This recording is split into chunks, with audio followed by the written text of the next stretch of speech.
Hi friends, welcome to our YouTube channel Pharma Knowledge. My name is DRX Tejashri Dhangar. आज आपण बघणार आहोत drug development process. Drug development मध्ये काय काय प्रोसेस असते, कसा ड्युरेशन लागते आणि त्यामध्ये कोणकोणते स्टेजेस येतात हे आज आपण बघणार आहोत. तर फर्स्ट आहे drug development process. Normal drug येण्यासाठी हा आपल्याला ड्युरेशन 10 to 15 इयर्स लागतात. न्यू ड्रग डेव्हलप व्हायला किती 10 to 15 इयर्स. तर त्यामध्ये आपण बघूया ड्रगची रिक्वायरमेंट, ड्रग का लागतो. तर फर्स्ट ऑफ ऑल आहे डिसीज. तर डिसीज म्हणजे काय? Disease is anything in which affects the proper functioning of the body and drugs are used to cure. जे आपल्या बॉडीमध्ये अशी एक कंडिशन होते किंवा आपल्या बॉडी ही डिस्टर्ब होते काही कारणानुसार, त्यावेळी हा डिसीज ऑकर होतो. ज्यावेळेस आपली बॉडी इम्बॅलन्स होते त्यावेळेस डिसीज ऑकर होतो.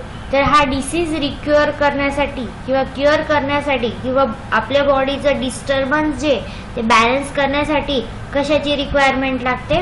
तर ड्रगची रिक्वायरमेंट लागते. ओके, तर ड्रग म्हणजे काय आपण बघूया.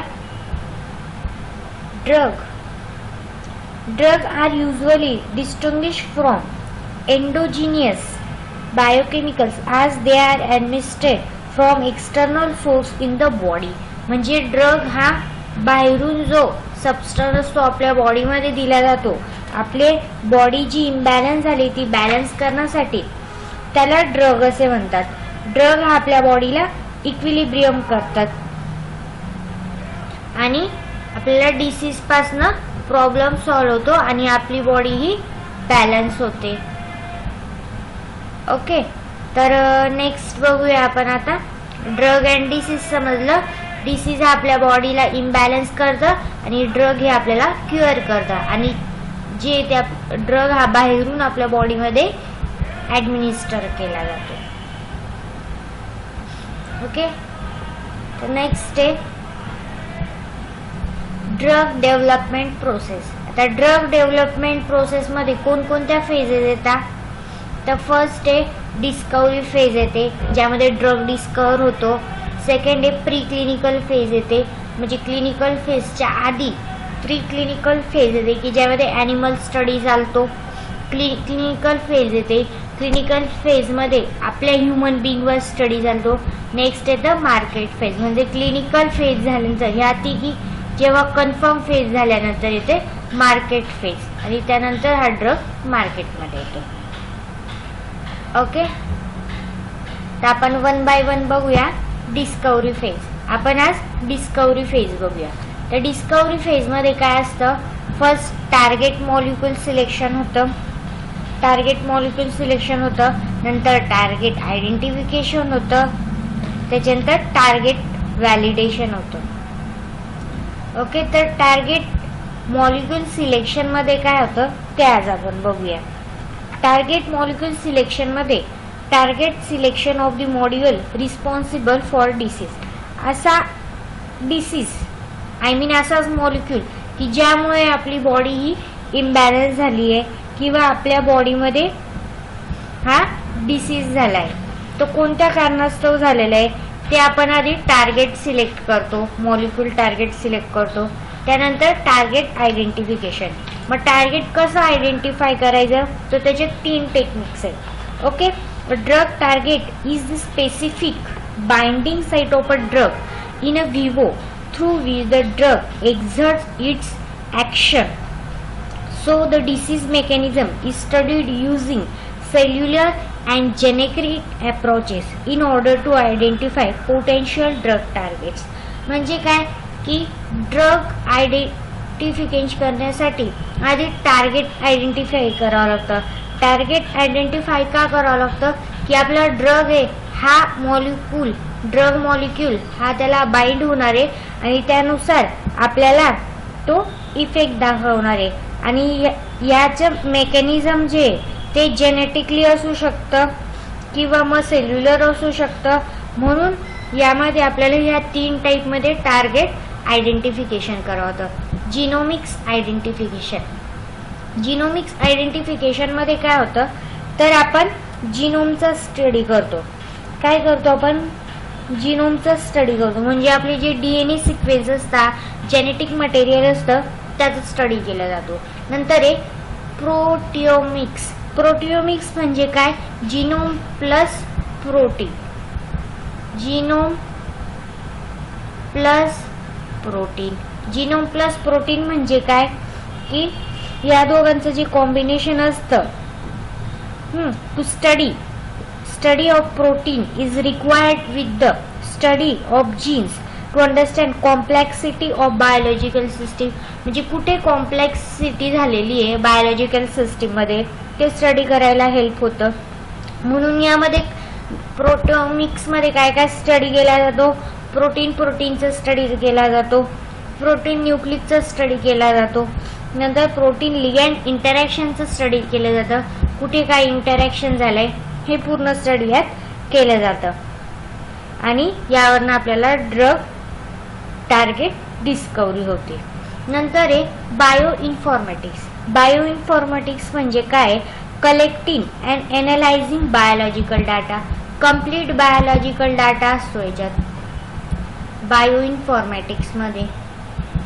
ओके, तर बायोलॉजिकल डाटामध्ये काय काय बघणार आपण, systematically searching for paralogs related to proteins within an organism of known drug target helps in identifying new targets. Possibility of modification of an existing drug to bind to paralog.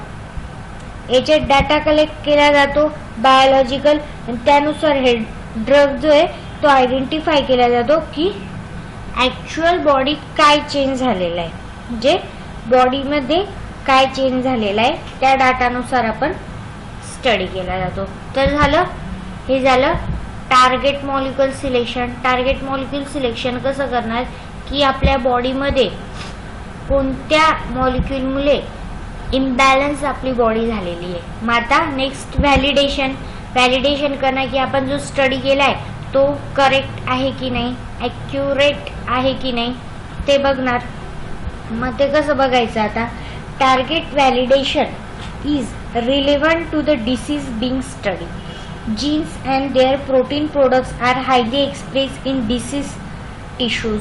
आपण यामध्ये जो study केला, cellular डाटाचा study केला, biological data study केला, DNA study केलं, okay, protein study केलं, तर हे सगळं जे आपण स्टडी केलेलं आहे याचं एक्सप्रेशन हे हाय असतं डिसीज टिश्यू मध्ये, आणि ज्यावेळेस बॉडी ही नॉर्मल असेल त्यावेळेस त्याचं एक्सप्रेशन हे लो असतं. मग त्यावरून आपण हे आयडेंटिफाय करतो की आपण जो डाटा पुट आउट केलाय तो व्हॅलिडेटेड आहे की नाही. Validation can be done on cellular level, molecular level और whole animal model level for modulation of a desired target in disease patient. मग आपल्याला हे 3 प्रकारे करतात. किती प्रकारे करतात, 3 प्रकारे करतात. एक सेल लेवलला, नंतर एक होल एनिमलवर, त्यानंतर मॉलिक्यूल लेवलवर. या प्रकारे हे टार्गेट व्हॅलिडेशन होतं. तर नेक्स्ट आपण बघूया, टार्गेट व्हॅलिडेट झालं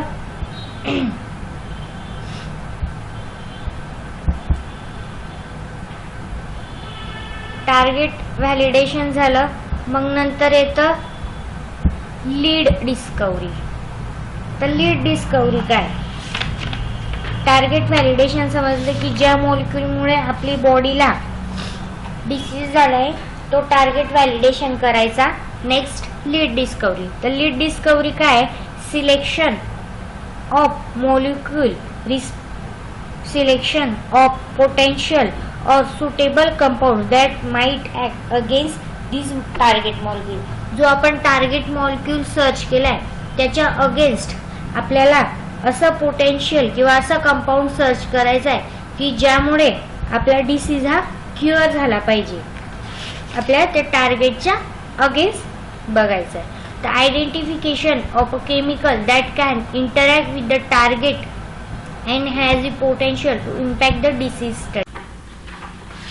लीड आयडेंटिफिकेशन बघत आहोत आपण. तर लीड आयडेंटिफिकेशन मध्ये काय होतं की आपण केमिकल फाइंड आउट करतो की जो इंटरॅक्ट होतो टार्गेट सोबत आणि आपल्याला पोटेन्शियल इम्पॅक्ट देतो डिसीजच्या अपोज मध्ये, म्हणजे डिसीज क्युअर करण्यासाठी आपल्याला हेल्प करतो. ओके, तर मग काय म्हटलंय, identification of a chemical. Identify करतो आपण केमिकल जो इंटरॅक्ट करतो टार्गेट सोबत आणि पोटेन्शियल इफेक्ट दाखवतो अपोज टू द स्टडी. तर मग हे कोणकोणत्या प्रकारे केले जातं लीड आयडेंटिफिकेशन? HTS मेथडने, म्हणजे high throughput screening. High throughput screening मध्ये काय असतं, in this method large libraries of chemicals are tested for their ability to modify the target. This process enables researchers to conduct millions of biochemical, genetic and pharmacological testing and rapidly identify those chemical compounds that modulate a particular biomolecular pathway. यामध्ये taste असतात वेगवेगळ्या प्रकारच्या, pharmacological taste असतात, biochemical taste असतात किंवा genetic taste असतात. तर या टेस्ट मध्ये काय केलं जातं, या टेस्टद्वारे आपण आयडेंटिफाय करतो केमिकल कंपाऊंड की जो जास्तीत जास्त इफेक्टिव्ह असेल कशाच्या अपोज मध्ये, डिसीजच्या अपोज मध्ये. यामध्ये केमिकल लायब्ररीज असतात, म्हणजे खूप सारे केमिकल्सने आपण त्याचं आयडेंटिफिकेशन करतो किंवा मॉडिफिकेशन करतो. टार्गेट हा मॉडिफाय झाला पाहिजे किंवा त्याचा डिसीज हा क्युअर झाला पाहिजे. ह्या दोन आपण एम असतात यामध्ये. नेक्स्ट आहे स्ट्रक्चर बेस्ड डिझाईन. तर स्ट्रक्चर बेस्ड डिझाईन मध्ये काय असतं, 3 dimensional structures of compounds from virtual or physical existing libraries are docked into binding sites of target proteins with known or predicted structure. जो आपण molecule search केलाय किंवा जो आपण लीड सर्च केलंय तर त्याचं स्ट्रक्चर असतं हे डायमेन्शनली असतं आणि ते आपण जे स्ट्रक्चर असतं त्याचे बाइंडिंग साइटचं स्टडी करतो की मॉलिक्यूल कुठे बाइंड होणार आहे किंवा कोणते टार्गेटला बाइंडिंग होणार आहे. आणि आपण ह्या जी आपलं केमिकल सबस्टन्स आहे त्याचं स्ट्रक्चर डिझाईन हे व्हेरिएशन करत जातो. म्हणजे एक तर त्याचं आपण स्ट्रक्चर मध्ये मॉडिफिकेशन करतो किंवा न्यू काहीतरी ऍडिंग करतो की ज्यामुळे त्याची पोटेन्शियल और थेरपेटिक ऍक्टिव्हिटी ही इम्प्रूव्ह होईल. ओके, या प्रकारे आपण या टेस्ट मध्ये केले जातं. वन्स हिट्स हॅव बीन आयडेंटिफाइड वाया the screening approach, these are validated by retesting them and checking the purity and structure of the compounds. जे आपण ह्या मेथडने सर्च केलेले आपलं कंपाऊंड ते बरोबर आहे की नाही किंवा त्याचं साइड इफेक्ट वगैरे काय नाही तर याची प्युरिटी किती आहे ती ह्याद्वारे बघितली जाते आणि नंबर ऑफ टेस्टिंग करतात आणि त्याने त्याचं व्हॅलिडेशन करतात. अंडरस्टूड. नेक्स्ट आहे की लीड ऑप्टिमायझेशन. लीड ऑप्टिमायझेशन म्हणजे काय की आपण जे मिळवलेलं आहे, जो लीड आपल्याला गेन झालेला आहे तो प्रॉपर आहे की नाही किंवा त्याचं प्रूफ आहे बा की हे करेक्ट आहे ते आपण याच्याने आयडेंटिफाय करतात.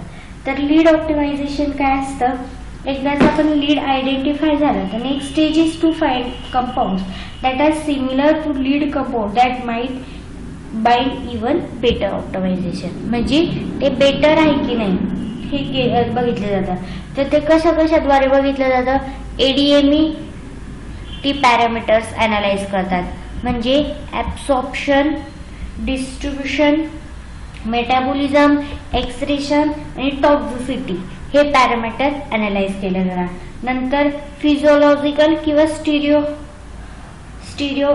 Electric modification of lead, stereo electric modification and physiological lead याद्वारे त्याचं आयडेंटिफिकेशन केलं जातं. बायोलॉजिकल टेस्ट करतात, त्यानंतर फिजिओलॉजिकल आणि स्टिरिओ इलेक्ट्रिक मॉडिफिकेशनने आपल्याला ते सर्च आउट केलं जातं. Once the molecule is finalize for development, एकदा जर ड्रग हा डेव्हलपमेंटसाठी फायनलाइज झाला की मग तो पुढे प्री क्लिनिकलसाठी पुढच्या स्टेजला जातो. ओके, तर तुम्हाला समजलंय लीड डिस्कवरीचे आपण फेज बघितलं, लीड डिस्कवरी मध्ये काय होतं बघितलं, आणि टार्गेट बघितलं आपण, टार्गेट आयडेंटिफिकेशन बघितलं, टार्गेट व्हॅलिडेशन बघितलं. तर आपण प्री क्लिनिकल फेज ही नेक्स्ट व्हिडिओमध्ये बघूया. ओके, तुम्हाला समजलंच असेल. व्हिडिओला लाईक करा, शेअर करा आणि चॅनलला नक्की सबस्क्राईब करा. थँक्यू.